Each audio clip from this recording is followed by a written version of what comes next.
అప్పుడు ఒక 2 బావిలు full water ఉన్నాయి. అయినా కానీ వాళ్ళు వచ్చి ఏం చేస్తున్నారంటే ఈ బావి మాదే అని ఇలా దౌర్జన్యం చేసినప్పుడు సర్లే అని వదిలిపెట్టి వెళ్ళి అప్పుడు దేవుడితో ఆ రాత్రి ఆయన ఏడుస్తూ ప్రార్థన చేస్తున్నాడు. ప్రభా, నాకు తల్లిదండ్రులు లేని ఉన్నాయ్యా, అన్నదమ్ములు అండలేని ఉన్నాయ్యా, ఏంటి ప్రభా, నేను కష్టపడి ఆ బావులన్నీ తీస్తుంటే తీరా నీళ్లు పడిన తర్వాత వచ్చి ఏం చేస్తున్నారు? ఏమంటారు చూడు వాళ్ళు వచ్చి, మరియు ఇస్సాకు దాసులు ఆ లోయలో త్రవ్వగా జనలు గల నీళ్ళ బావి దొరికాను. గేరారి కాపరులు ఇస్సాకు కాపరులతో జగడమాడి ఈ నీరు మాదే అని చెప్పారు కనుక వారు తనతో కలహించినందున అతడు ఆ బావికి ఎసేకు అని పేరు పెట్టాను. వారు మన యొక్క బావి త్రవ్వించినప్పుడు దాని కొరకు జగడమాడేది కనుక దానికి కూడా పంచాయతీ చేశారు. దానికి సిత్నా అని పేరు పెట్టారు. ఆ బావి కూడా అతనికి విడిచిపెట్టాడు. అతడు అక్కడ వెళ్ళి మరి యొక్క బావి తవ్వాడు. దాని విషయమై వారు జగడమాడలేదు కనుక దేవుని సన్నిధిలో ఏడ్చి ప్రార్థన చేశాడట. ప్రభా, నాకెవరు లేరయ్యా, నేను ఎవరిని చెప్పుకోనయ్యా. నా నాన్నతో నా బాధ చెప్పుకునేవాడిని, మా అమ్మ నా బాధ ఇదని చెప్పుకునేవాడిని, కానీ ఎవరు లేని వాడిని అయ్యా, నాకెవరు దిక్కున్నారయ్యా అని ఆ రాత్రి ఆయన ఏడ్చి మొరపెట్టి ప్రార్థన చేశాడు. ప్రార్థన చేసినప్పుడు అప్పుడు అదే 26వ అధ్యాయము 24 వచ్చిన ఒక మాట చూడండి. అక్కడ నుండి ఆ రాత్రి 26 వచ్చిన 24 ఆ రాత్రి యెహోవా అతనికి ప్రత్యక్షమై, ఆ రాత్రి ఆయన ఎప్పుడైతే ప్రార్థన చేశాడో ప్రార్థన చేసిన రాత్రే ప్రత్యక్షమయ్యాడట. నేను నీ తండ్రి అయిన అబ్రహాము, నేను ఎవరు అనుకుంటాను? నీ తండ్రి అయిన అబ్రహాము దేవుడును, నేను నీకు తోడై ఉన్నాను కనుక నీకు తోడై ఉన్నాను, భయపడకు. నా దాసుడైన అబ్రహాము బట్టి నిన్ను ఆశీర్వదించి నేనేం చేస్తాను? నిన్ను ఆశీర్వాదిస్తాను. ఎవరట నా దాసుడు? ఎవరు? అబ్రహాము నా దాసుడు. దేవునికి దాసుడుగా బ్రతికాడు అబ్రహాము బతికిన రోజులు. కానీ ఈనాడు కొంతమంది దేనికి దాసులైతారో తెలుసా? మందుకు దాసులై బతుకుతారు, మగువకు దాసులై బ్రతుకుతారు, సిరికి దాసులై బ్రతుకుతారు, సిరి సంపదలకు దాసులై బ్రతుకుతారు. కానీ అబ్రహాము బ్రతికిన బ్రతుకు, ఆయన 175 సంవత్సరాలు జీవించాడు. 175 సంవత్సరాలు బ్రతికినటువంటి దినములు ఆయన ఎవరికి దాసుడుగా బ్రతికాడంటే దేవునికి దాసుడుగా బ్రతికాడట. అందుకోసమే ఏమంటాడో తెలుసా? నా దాసుడైన, చూడండి ఆ మాట ఎంత బాగుంది అక్కడ, నా దాసుడైన అబ్రహామును బట్టి నిన్ను ఆశీర్వాదిస్తాను, నీ సంతానం కూడా విస్తరింపజేస్తాను. అబ్బా, ఇప్పుడు తండ్రి లేదు, పిల్లల్ని ఎవరు చూస్తాడు చెప్పండి? తండ్రి ఉంటేనే పిల్లలను చూసేది మహా తక్కువ. ఎవరి దారి వాళ్ళు అవుతారు రాడు. తల్లి మాట వినేవాళ్ళు, తండ్రి మాట వినేవాళ్ళు తక్కువైపోయారు. నీకేం తెలియదమ్మా, ఊకో, మాకు తెలిసిందే ఎక్కువ అనేవాళ్ళు ఎక్కువైపోయారు. కాబట్టి అక్కడ నాకు ఎవరు లేరయ్యని ఈయన మొరపెడితే ఆ రాత్రి యెహోవా అతనికి ప్రత్యక్షమై, నా దాసుడైన అబ్రహాము కుమారుడు వినువు కాబట్టి నేను నీతిమంతుల సంతానము పక్షమున నేను ఉంటానని దావీదుకు మాట ఇచ్చారు.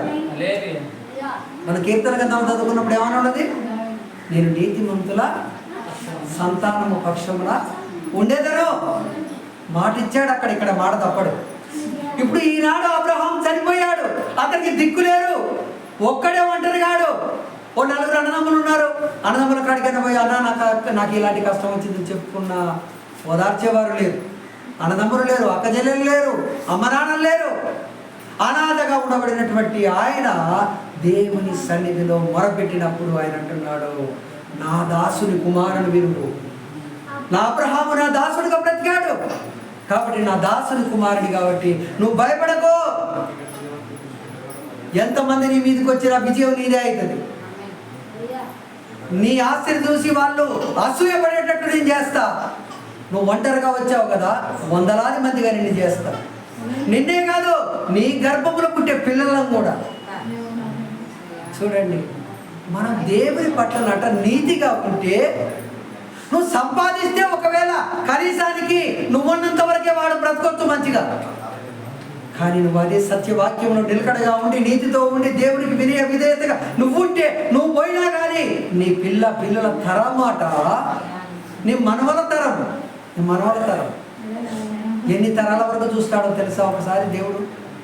ఒకసారి చూడండి, ఒకసారి నిర్గమకాండంలో అంటాడు అన్నమాట. 20వ అధ్యాయం 6వ వచనం నిర్గమకాండం. నేను ప్రేమించి నా ఆజ్ఞలను గైకొన్న వారిని, నన్ను ప్రేమించి నా ఆజ్ఞలు గైకొన్న వారిని 1000 తరముల వరకు కరుణించిన వారిని. 1000 తరముల వరకు. హల్లెలూయా. ఎన్ని తరాలట? 1000 తరాలంటే ఎన్ని రోజులు కావాలండి?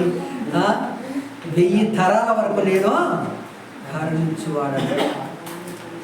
నువ్వు భక్తిగా బ్రతికావనుకో, నీ దగ్గర రూపాయలు లేకున్నా పర్వాలేదు, ఆస్తి లేకున్నా పర్వాలేదు, నీతిగా నువ్వు ఉన్నావనుకో, నీ పిల్లల గురించి నువ్వు ఆలోచన చేయవలసిన పనే లేదు.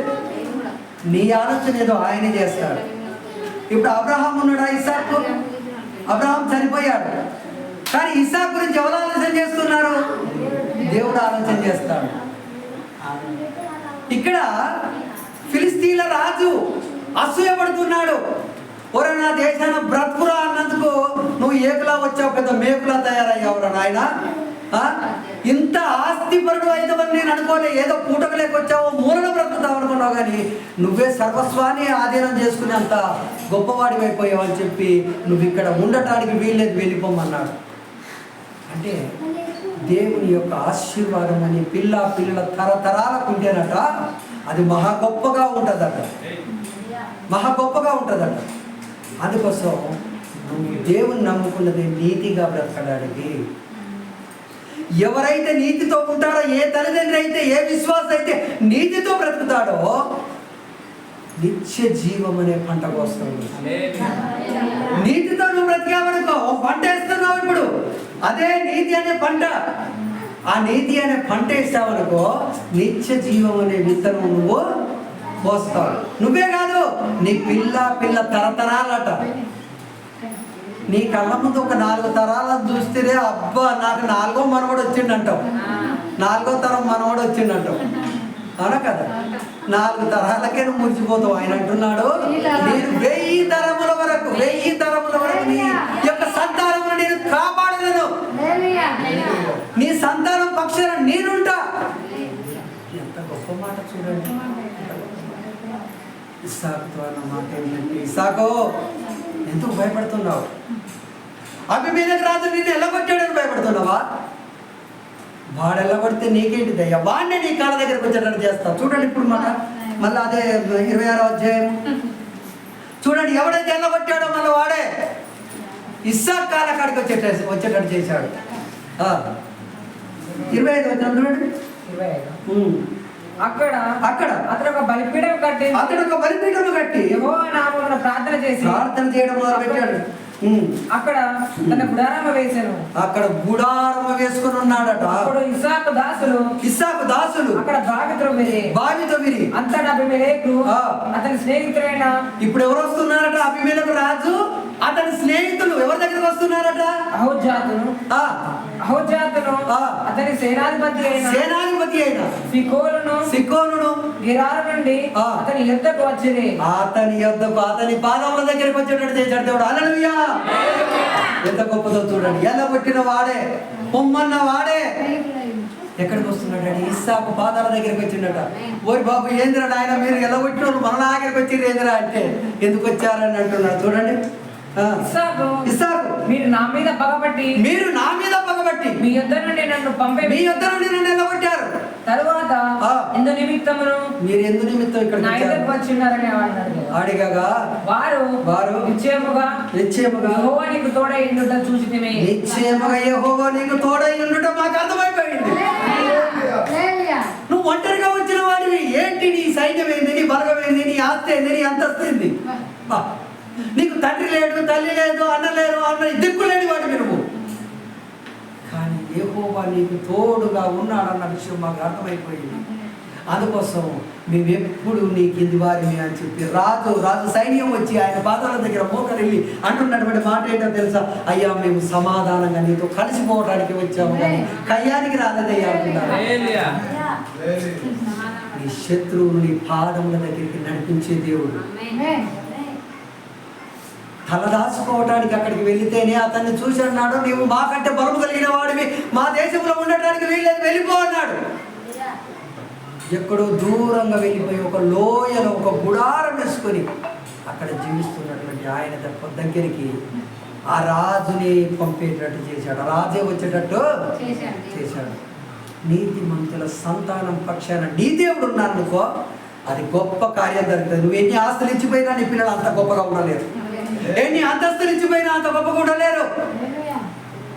కాబట్టి నీ పిల్లల విషయం నువ్వు ఆలోచించడం కంటే నీ దేవుడు ఆలోచిస్తే ఎంత అద్భుతం ఉంటుందో చూడండి. నువ్వు ఆలోచిస్తే ఎంతవరకు ఆలోచిస్తావు? అయ్యో నా కొడుకు ఇట్టయిండు, అయ్యో నా బిడ్డ అట్టయింది, నా మనవాడు అట్టయిండు అని చెప్పి ఒక్కరోజు 2 రోజులు ఏడుస్తూ తూడుస్తూ ఆనందనక పడుకోక నువ్వు ఆలోచిస్తావు. కానీ అదే నీ సంతానం పక్షాన నీ దేవుడు కనుక ఉన్నాడు అనుకో, నో డౌట్ నీ పిల్లలకు శత్రువులే నీ పిల్లల పాదాల దగ్గరికి వచ్చేటట్టు చేస్తారు. ఇక్కడ యాకోబు గారు, ఇస్సాకు గారు ఒక్కడే ఒక్కడు. ఆయన అనుకోవచ్చు, అయ్యా ఇంకో 2-3 కనపోతే నాకు అన్నం లేరే, తమ్ముళ్ళు లేరా, నా బాధలు చెప్పుకుంటూ ఉండలేడా, నేను ఒక్కడిని పుట్టాడు కదయ్యా, నాకు దిక్కేవరయ్యా, నాకు దిక్కేవరు, ఈ దీనునికి దిక్కేవరయ్యా అని చెప్పి ఆయన ఏడుస్తూ ఆ రాత్రి ప్రార్థన చేసినప్పుడు యెహోవా ఆ రాత్రి ఆయనకు ప్రత్యక్షమై, ఇస్సాకు భయపడకు, నీ తండ్రి దేవుడిని, నీ తండ్రి నాకు ఎలా ఉన్నాడో తెలుసా? బ్రతికిన రోజులు ఒక దాసుడుగా బ్రతికాడు. ఈనాడు చూడండి ఎంతోమంది దేనికి దాసులు అయిపోతున్నారు. మద్యానికి దాసుడైన వాడు మద్యం మత్తులోనే ఉండిపోతున్నాడు. మగువకు దాసుడైన వాడు ఇల్లు విడిచిపెట్టి పిల్లలు విడిచిపెట్టి దానికే దాసోహం అయిపోతున్నాడు. సిరికి దాసుడైన వాడు ఈ సంపాదనకే దాసుడైపోతున్నాడు. కానీ వీటన్నిటికి దాసుడుగా బ్రతికే కంటే దేవునికి దాసుడుగా మీరు బ్రతకండి. బ్రతికితే నీ పిల్లల తరాలు 1000 తరాలట. అబ్బా, దేవుని రాకడ కూడా అప్పటి వరకు వస్తుందో రాదు 1000 తరాలంటే. ఏ తరానికి ఒక 50 సంవత్సరాలే చూడండి, ఒక 70 సంవత్సరాలు 50 సంవత్సరాలు చూడండి, 1000 తరాలకి ఎన్ని సంవత్సరాలు కావాలి? కాబట్టి లెక్కలేని సంవత్సరాలు నిన్ను నీ కుటుంబాన్ని పోషించడానికి, దీవించడానికి, వారి పక్షాలు ఉండటానికి నేను సిద్ధంగా ఉన్నాను. అందుకోసం దేవుడు దావీదు గారికి ఒక మాట సెలవిచ్చాడు. ఏం మాట అంటే, నీ పిల్లల సంతానము, భక్తి నీతిమంతుల సంతానము పక్షమున నేను ఉండేదను. ఇప్పుడు ఇస్సాకు గారికి తోడుగా ఉన్నాడు, అభివృద్ధి అయిపోయాడు. మరి ఈయన గర్భంలో పుట్టినటువంటి కుమారుని విషయం ఒకసారి చూద్దాం. ఈయన గర్భంలో పుట్టినటువంటి ఈయనకు కుమారులు ఎంతమంది చెప్పండి? ఇస్సాకు గారికి ఎంతమంది అమ్మా?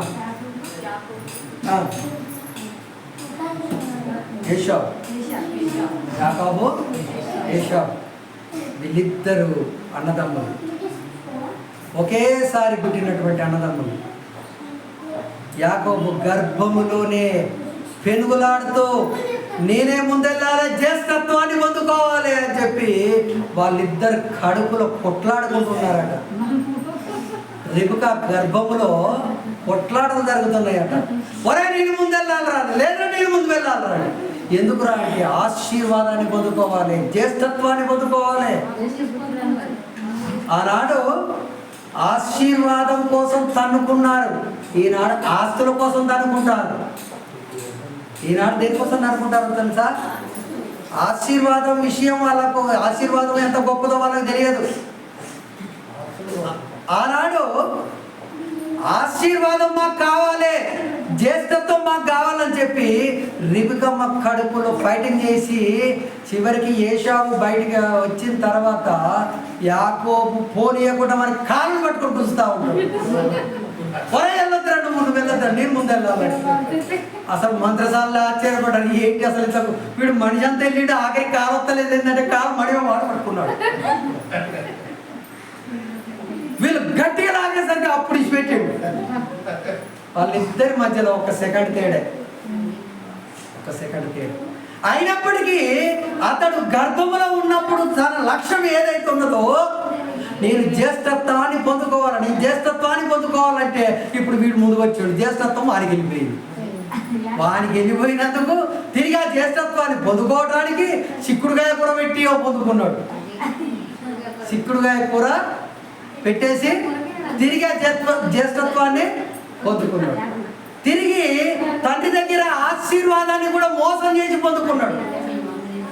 అందుకోసం తండ్రి ఆశీర్వాదము, తల్లి ఆశీర్వాదము పిల్లలకు ఉంటే వాళ్ళు గొప్ప వాళ్ళుగా జీవించుంటారు. ఈనాడు తల్లిదండ్రి విలువ పిల్లలకు తెలియట్లేదు. అందుకోసం ఒక మాట చూడండి, ఆదికాండము 31వ అధ్యాయము, ఆదికాండం 31వ అధ్యాయము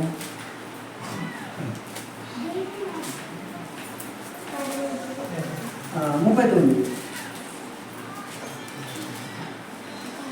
31వ అధ్యాయము 39వ వచనం. దుష్ట మృగముల చేత చీల్చబడిన దానిని నీ ఎద్దకు తేక ఆ నష్టము నేను పట్టుకుంటుని, పగటి యందు దొంగిలింపబడిన దానినేమి, రాత్రి యందు దొంగిలింపబడిన దాన్నేమి నా యొద్ద పుంజుకుంటేవి. నేను ఇలాగుంటిని, పగటి ఎండకును రాత్రి మంచుకును నేను క్షీణించిపోతుంది. నిద్ర నా కళ్ళకు దూరమాయను. ఇది వరకు నీ ఇంటిలో 20 ఏళ్ళు ఉంటుని.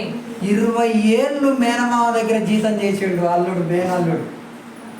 20 సంవత్సరాలు చేస్తే ఆ మామ ఏం చేసిండో తెలుసా? 20 ఏళ్ళకు జీతం ఎక్కువ చేయాలా తక్కువ చేయాలా చెప్పండి? 20 ఏళ్ళు జీతం ఒక్క దిక్కునే చేస్తే ఏడాదికి తను పెంచాలన్నా తక్కువ చేయాలా? 20 ఏళ్ళకు 10 సార్లు తక్కువ చేసాడు. వీడు పైకి ఎదగొద్దు అని చెప్పి 2 ఏళ్ళకు ఒకసారి ఇంత తక్కువ చేసుకుంటూ వస్తాడు జీతం. ఏంటిది మామ ఇది న్యాయమేనా అంటే, నీ అయ్యను మోసం చేసిన దానికంటే ఎక్కువనా, నీ అన్నను మోసం చేసిన దానికి ఎక్కువనా, నువ్వు మోసం చేయలేదా అని అంటాడు. నోరు మూసుకొని ఉన్నాడు. కాబట్టి దేవుడు నా పక్షాన ఉంటే నువ్వు ఇంత మోసం చేస్తున్నావు కదా, నేను ఎంతో ఆస్తిపరుని అయిపోతాను అని చెప్పి ఏమంటాడో చూడండి. నీ ఇద్దరు కుమార్తెల నిమిత్తము 14 ఏళ్ళు కొలువు చేశాడు ఇద్దరిని పెళ్లి చేసుకోవడానికి. ఒక ఆమెకి 7 ఏళ్ళు జీతం చేశాడు, ఇంకొక ఆమెకి 7 ఏళ్ళు జీతం. నీ మంద నిమిత్తము 6 ఏళ్ళను నీకు కొలువ చేస్తని, అయినను నీవు నా జీతము 10 మార్లు మార్చితివి. 10 మార్లు తక్కువ చేసినవయ్యా. నా తండ్రి దేవుడు అబ్రహాము దేవుడు. ఎవరి దేవుడు అంటున్నాడు? నా తండ్రి దేవుడు. ఈయనేమంటాడో తెలుసా యాకోబు? నా తండ్రి దేవుడు ఇస్సాకు దేవుడు, నా తాత దేవుడు యాకోబు దేవుడు. వాళ్ళ దేవుడు నాకు తోడుగా ఉన్నాడు కాబట్టి నువ్వు ఎన్నిసార్లు తక్కువ చేసుకోరా బాబు, నేను నీకంటే ఎక్కువనే ఉంటా. హల్లెలూయా. నువ్వు ఎన్నిసార్లునైనా తక్కువ చేయి, నేను నీకంటే ఆస్తిలో ఎక్కువగానే ఉంటా. నా దేవుడు నాకు అంత తోడుగా ఉన్నాడు. ఎవరి దేవుడు అనుకుంటాను? నా దేవుడు, నా తండ్రి దేవుడు, నా తాత దేవుడు అని చెప్పి అక్కడ ఏమంటాడు? ఇస్సాకు దేవుడు. అందుకోసం బైబిల్లో చాలా దిక్కులు బైబిల్ చదివిన వాళ్ళకి అర్థమవుతుంది. నేను అబ్రహాము దేవుడను, ఇస్సాకు దేవుడను, యాకోబు దేవుడను అని ఈ ముగ్గురిని ఎక్కువ ప్రాధాన్యత ఇస్తాడు దేవుడు. ఈ ముగ్గురికి ఎందుకు ప్రాధాన్యత ఇస్తాడంటే ఈ ముగ్గురు 3 తరాలలో దేవుణ్ణి ఏకదాటిగా ప్రేమిస్తూ నీతిగా బ్రతికాడు. అందుకోసమే నేను అబ్రహాము దేవుడను, ఇస్సాకు దేవుడను, యాకోబుల దేవుడను అంటాడు. అందుకోసం మంచివారిని ముందు పెడతారు. దైవ భక్తిలో మంచివారిని ముందు పెడతారు. ఈ రాజకీయ నాయకులు ఏం చేస్తారంటే ఎవడు మర్డర్లు ఎక్కువ చేస్తే, ఎవడు మానభంగాలు చేస్తే వారిని ముందు పెడతారు. ఎందుకంటే వాళ్ళకు వాళ్ళు కావాలి.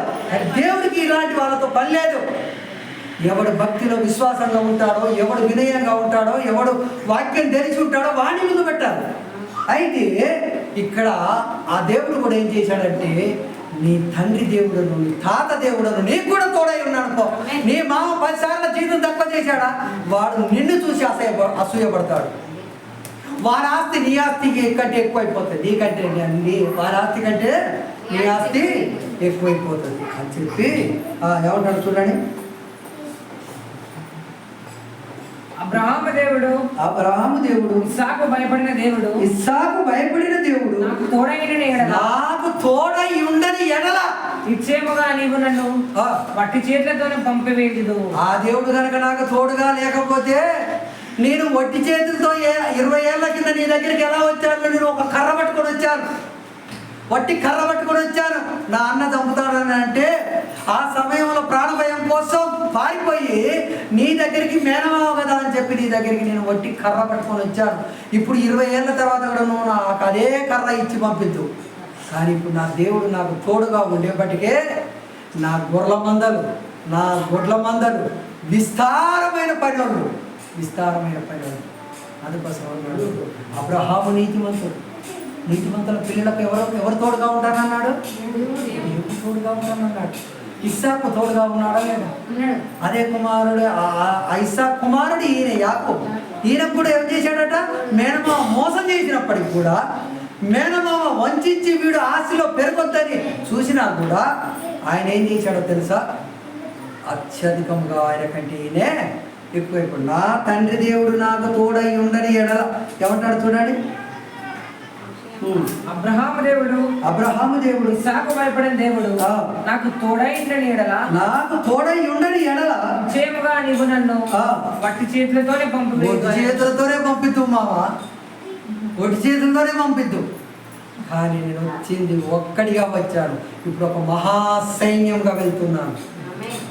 2 భార్యలు, 2 దాసీలు, 12 మంది కొడుకులు, వేలాది గొర్రెలు, వేలాది మేకలు, అంబోతులు, ఇవన్నీ ఒక పెద్ద సైన్యం లెక్క పోతుందట. ఆయన వెళ్ళిపోయేటప్పుడు ఒక సైన్యం అయిపోతుందట. ఏంటి అసలు ఈ సైన్యం అంతా మందిరా అంటే చూసేవాళ్ళు ఆశ్చర్యపోతున్నాడట.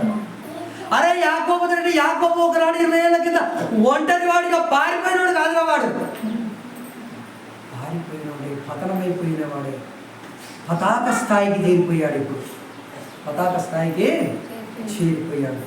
దానికోసం అంటున్నాడు ఒక మాట. 31వ అధ్యాయము మొదటి నుంచి ఒక మాట చూడలేదు. మొదటి నుంచి లాబాను కుమారులు మన తండ్రికి కలిగినది యావత్తు యాకోబు చేసుకొని మన తండ్రికి కలిగిన దాని వలన ఈ యావదాస్తి సంపాదించనని బామ్మార్తులు కూడా అసూయపడుతున్నారట. మన కాడికి వచ్చినప్పుడు బావ వంటి చేతులతో వంటి మీద గుడ్డలు కూడా లేకుండా వచ్చాడు.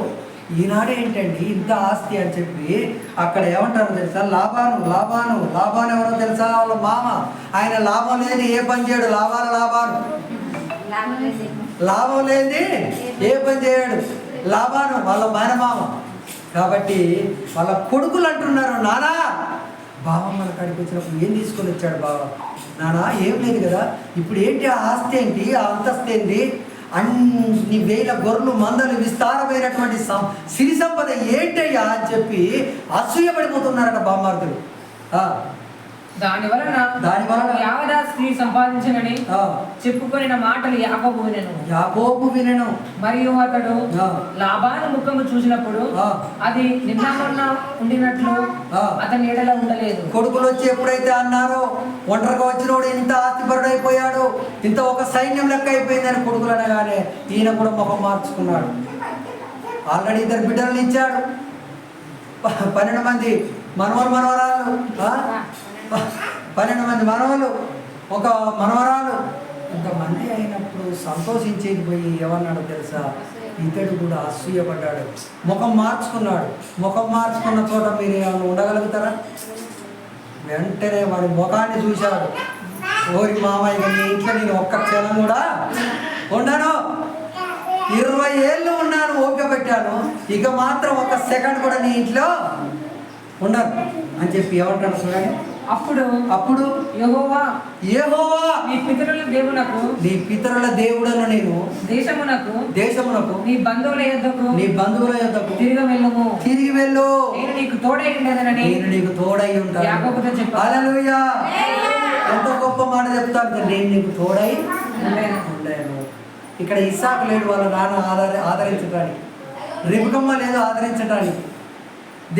దేశం వచ్చాడు మేనమామ దగ్గరికి. మేనమామ బాగు చేస్తాడంటే దినదినం 20 ఏళ్ళు ఇంత తొక్కాలని చూశాడు. తొక్కాలని చూస్తే దేవుడు ఏం చేశాడో తెలుసా? వానికంటే వీడు ఆస్తిలో ఉన్నతంగా అయిపోయాడు. ఉన్నతంగా అయిపోయి బామార్దులే ఓర్వలేని ధనంగా అయిపోయారు. బయటోడు కాదు, బామార్దులే ఓర్వలేని ధనంగా అయిపోయారు. అలా బామార్దులు ఉన్నప్పుడు, ఇలా మా ఉన్నప్పుడు ఒక్క సెకండ్ కూడా ఆ ఇంట్లో ఉండటం మంచిది కాదని వెంటనే దేవునికి ప్రార్థన చేసుకుంటూ ఈ యొక్క 2 భార్యలు, 2 దాసీలు, 12 మంది పిల్లలు, ఆస్తులు, అంతస్తులు అంతా చదువుకొని ప్రయాణం అయిపోతుంటే, ఆ ప్రయాణం ఎంత దూరం సాగింది అనుకుంటున్నారు? ఎక్కడ చూసినా కిలోమీటర్ల దూరం ఈ సైన్యమే ఉన్నది. గోట్ల మంద మనుషులు, పనోళ్ళు, అమ్మతులు, గాడిదలు, గుర్రాలు, ఇవన్నీ చూస్తే ఇక్కడ ఏముందంటే విపరీతంగా ఆ ఆస్తిని చూసి అసలు చూసే వాళ్ళంతా ఏంద్ర ఈ మహాసైన్యం అంతా ఎక్కడికి రాలితే చూసేవాడికి ఆశ్చర్యం కొలిపే విధంగా ఉన్నదట. అంటే నీ పిల్లలకు దేవుడు, నీ పిల్లల పక్షాన నీ దేవుడు ఉన్నాడు అనుకో, నువ్వు ఆలోచించవలసిన లేదు. నీ పిల్లల పక్షాన ఆయన ఉండాలంటే నువ్వు బ్రతికినన్ని రోజులు నీతిగా నువ్వు బ్రతకాలి. నీతిగా బ్రతికావనుకో, నువ్వు ఇచ్చే సంపద ఏంటో తెలుసా? నీ పిల్ల తరతరాలకు నువ్వు ఇచ్చే ఒక సంపద. ఆ సంపద ఎవడు ఇవ్వలేడు. సామెత అంటారు, తాతలు సంపాదించిందట మనవలు కరగా తీస్తారట. 3వ తరానికైనా పోద్దంటారు కొంతమంది. అది కూడా వాస్తవమే. తాత సంపాదించి, తల్లి సంపాదించి, మనవడి కాలానికి 3వ తరానికి వచ్చినప్పుడట ఈ 2 సంపాదించింది పోయే అవకాశం ఉంటుందట. ఆస్తిని నమ్ముకున్నవాడు ఎప్పుడు అభివృద్ధిలోకి రాడు, కానీ వాక్యాన్ని నమ్ముకున్నవాడు మాత్రం నువ్వు అరణ్యంలో ఉండు, నువ్వు ఒంటరిగా ఉండు, నువ్వు ఎక్కడైనా ఉండు, అది విజయం నీదే అవుతుంది. నీ శత్రువులే చీకొట్టిన వాడు నీ పాదాల దగ్గరికి వచ్చేటట్టు చేస్తాడు. అందుకోసం ఒక మన కీర్తన గ్రంథంలో చదువుకొని మనం ముగించుకున్నాం. అయితే కీర్తన గ్రంథం 37వ అధ్యాయము 4వ వచనం. యెహోవాను బట్టి సంతోషించుము. నీ సంతోషం ఏదైనా ఉంటే నీ ఆస్తిని బట్టి కాదు, నీ అంతస్తుని బట్టి కాదు, నీ అధికారాన్ని బట్టి కాదు, నీ పదవిని బట్టి కాదు, నీ పలుకుబడిని బట్టి కాదు, యెహోవాను బట్టి సంతోషించుము. ఆయన నీ హృదయ ఆలోచనలను తీర్చును. ఆయన నీ హృదయ ఆలోచనలను, నీ హృదయంలో ఏ ఆలోచనలు ఉన్నాయో, నీ పిల్లల విషయమై ఏ ఆలోచనలు అయితే ఉన్నాయో అవన్నీ ఆయనకి తెలుసు. నీ హృదయంలో నుంచి బయటికి రాకముందే తెలుసు. నీ హృదయ వాంఛలను తీర్చును. నీ మార్గమును యెహోవాకు అప్పగించుము. నీవు ఆయనను నమ్ముకొను. ఆయన నీ కార్యాలను నెరవేర్చును. ఆయన నీ కార్యాలన్నీ నెరవేర్చుతాడు.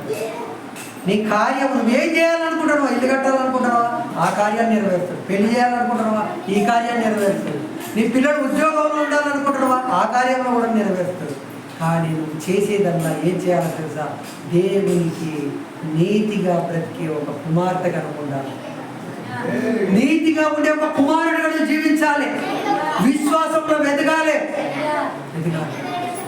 అలా ఎదిగితే ఆయన అంటాడు, నీ పిల్లల పక్షాన నేనుంటానయ్యా. నీ పిల్లల పక్షాన నేనున్నాననుకో. ఇప్పుడు నువ్వు ఎక్కడికో పోయావనుకో, ఓ పోలీస్ స్టేషన్ పోయినావు అనుకో, ఓ ఎస్ఐ నీ పక్షాన ఉన్న కార్యం కాకపోవచ్చు, కానీ ఏసఐ నీ పక్షాన ఉన్నాడు అనుకో. హల్లెలూయా. ఎవరు నీ పక్షాన ఉన్నారు? పోలీస్ స్టేషన్లో ఎవరు? ఏసయ్యనా? ఆయన ఎవరు? ఆయన ఉన్నని కార్యం కాకపోవచ్చు, కానీ లోకాలను కలిగించిన ఏసయ్య నీ పక్షాన ఉన్నాడు అనుకో, నీ పిల్లల పక్షాన ఉన్నాడు అనుకో, అక్కడ కార్యం జరగదనేది ఉండదు. అంత అద్భుతంగా ఉంటుంది. అందుకోసం నీ పక్షాన, నీ పిల్లల పక్షాన ఉంటాను అని ఆయన మాట ఇచ్చాడు. ఉంటాను అని మాట ఇచ్చిన వాడు మాట తప్పడు. ఇప్పుడు ఇస్సాకు తప్పాడా? మళ్ళీ ఆయన గర్భంలో పుట్టిన మనవడు ఇప్పుడు అబ్రహాముకి ఏమవుతాడు? యాకోబు మనవడి విషయంలో కూడా నీ మామ మోసం చేసిందని బాధపడకరా. నీ మామ మోసం చేసినా కానీ మోసం చేసిన వాడే ఈర్చిపెట్టట్టు నిన్ను ఉన్నతంగా నేను ఉంచేస్తాను. 10-20 సంవత్సరాలు 10 సార్లు నీ జీతం తక్కువ చేసిండని చెప్పి బాధపడకు. పిల్లలరే బయటపట్టు. అయితే 10 సార్లు మోసం చేసిండని బాధపడకు. వాడు 10 సార్లు ఎందుకు తక్కువ చేసిండు తెలుసా? నువ్వు ఏడ ఎదిగిపోతావో అని, నువ్వు ఏడ ఎదుగుతావో అని 2 ఏళ్ళకోసారి నీ జీతం తక్కువ చేశాడు. అయినా నువ్వు ఓపికతో మా దగ్గరనే జీతం చేసావు. ఒక బిడ్డను చేసుకోవడానికి 7 ఏళ్ళు కొలువు చేశాడు. ఆనాడు అమ్మాయికి డబ్బులు ఇచ్చి పిల్లలు తెచ్చుకోవాలి, మళ్ళీ ఇప్పుడు అదే పరిస్థితికి వస్తాను. 7 సంవత్సరాలు కొలువు చేసి లేహ్యాన్ని చేసుకుంటే మరో 7 సంవత్సరాలు కొలువు చేసి రాహేలును చేసుకున్నాడు. 14 సంవత్సరాలు వాళ్ళ విషయంలో కొలువు చేశాడు. మిగతా 6 సంవత్సరాలు మాత్రం తన పిల్లల కోసం తన కోసం కొలువు చేస్తే ఆ మామ ఏం చేసాడో తెలుసా? మచ్చలతో పుట్టిన మేకలన్నీ నీ అన్నాడు. మచ్చలతో ఎన్ని పుడతాయండి? ఎక్కడో 10లో 1 పుడుతుంది. ప్రభా, నా మామ పెట్టిన పరీక్షలో నేను నిగ్గాలంటే ఎలాగయ్యా అంటే, అవి నీళ్లు తాగనికి పోయినప్పుడు ఒక సువ్వను తీసి ఆ సువ్వను అన్ని మచ్చలు చేసి అక్కడ పెట్టేసి నీళ్లు తాగుతూ ఆ మేకలై చూసినప్పుడు ఏవైతే చూస్తున్నాయో ఆ పిల్లలనే కంటాయి. దేవుడు చెప్పినటువంటి అద్భుతం చూడు. అయ్యా, నా మామ ఒక పరీక్ష పెట్టాడు. అయ్యా, ఎన్ని మచ్చలతో పుడతాయా, ఎన్ని పోయి తీసుకోరా అన్నాడు. నీ జీతం కింద మచ్చలుగా పుట్టేది తక్కువ పుడతాయి. కాబట్టి ఇతడు దేవుని దగ్గర మోకరించి ప్రశ్నకు సమాధానాన్ని అడుగుకున్నాడు. కాబట్టి ఆ నీళ్లు త్రాగటానికి వచ్చినప్పుడు ఆ మచ్చలుగా ఉండబడినవన్నీ వాటికి చూపించినప్పుడు అక్కడ ఏమైందంటే ప్రతి మేక మచ్చలు గల్లదే ఇంత అన్నాడు. వాడు ఆశ్చర్యపోతాడు, ఇదేంద్ర నాయన, ఇన్ని మేకలు నీకు వస్తారే, నాకేం తక్కువ వస్తారే అంటే, అది నా దేవుడు నా పక్షాల ఉండి చేసే కార్యం. నువ్వు నన్ను అడగడొక్కాలని చూశావు. నేను పైకి పోవద్దనే కదా 10 సార్లు నా జీతం తక్కువ చేసింది. అనగదొక్కాలంటే దేవుడు నా పక్షాన ఉన్నాడు. దేవుడు నా పక్షాన ఉన్నాడు. కాబట్టి దేవుడు నీ పక్షాన, నీ పిల్లల పక్షాన ఉంటే నీకు పొదవ అనేది చాలా అద్భుతమైన పాఠం. మరి ఇది ఇంకా అర్ధగంట ఎక్కువ మరొకసారి చెప్తున్నాను. దేవుడు నామానికి ఇచ్చిన వాక్యాన్ని దేవుడు దీవించుగాక.